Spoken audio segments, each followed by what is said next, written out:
वहाँ के अहदेदारों ने मीना मुज़दलिफ़ा अरफात में कंपनी को जो दिया जाता है हाजियों की खिदमत के लिए उनसे पैसे लिए। अस्सलाम वालेकुम वरहमतुल्लाहि वबरकातुहू। मोहतरम हज़रात, आपको मालूम है कि हमारे इस मुल्क हिंदुस्तान से हर साल हज बैतुल्लाह की अदायगी के लिए जाने वाले लाखों की तादाद में कोई प्राइवेट टूर से भी जाते हैं, कोई गवर्नमेंट कोटा के ज़रिए से भी जाते हैं। हकीकत यह है कि अंदर के ऑफिसर लोग अगर रिश्वतें, जो वो भी छोटी मोटी नहीं बड़ी रकम की जो रिश्वतें हैं लाखों के रुपए की, अगर ये लेना अगर बंद कर देंगे तो यकीनन बहुत कम जो है पैसों के अंदर हम और आप हज बैतुल्लाह की अदायगी कर सकते हैं। इस सिलसिले में पार्लियामेंट हाउस के अंदर आवाज़ उठाने के लिए एक मजबूत और ताकतवर शख्स की ज़रूरत थी। माशाअल्लाह, अल्लाह तबारक व तआला हमारे ओवैसी साहब को है जज़ाए खैर दे। और इस सिलसिले में ओवैसी साहब ने बड़ी मजबूती के साथ में बड़े ताकतवर अंदाज में पार्लियामेंट हाउस के अंदर आवाज़ उठाई है। आप इनकी आवाज़ को जो सुन लें, अगर आपको पसंद आए उनके हक़ में एक कमेंट बॉक्स के अंदर एक जुमला लिखना। साउद्दीन ओवैसी जी।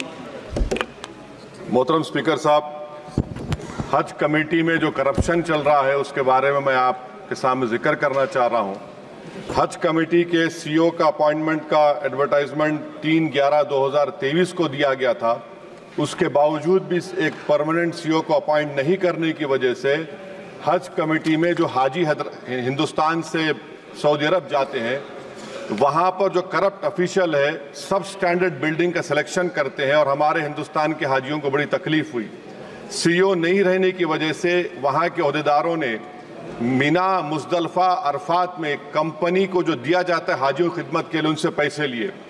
प्राइवेट टूर ऑपरेटर सर, उनका लाइसेंस रिन्यू नहीं किया जाता जब तक एक एक हाजी के ऊपर 1-1 लाख रुपया रिश्वत नहीं दी जाती उन ऑफिशियल्स को।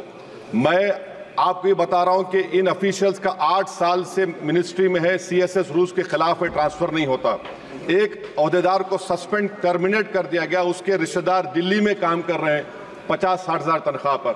गैर जरूरी तौर पर मुंबई में 35 लोगों को निकाल दिया गया नौकरी से। मेरा आपके जरिए से हुकूमत से मुतालबा है कि सीबीआई के जरिए हज कमेटी करप्शन की इंक्वायरी करवाई जाए, उन तमाम अहदेदारों को हटाया जाए और आखिर में सर प्राइवेट टूर ऑपरेटर्स के लिए गवर्नमेंट एक सिस्टम बनाए ताकि इन प्राइवेट टूर ऑपरेटर्स को करप्शन से बचाया जाए। हज कमेटी से जो गरीब हिंदुस्तान के हाजी जाते हैं उनको तकलीफ से बचाया जाए। मेरा हुकूमत से मुतालबा।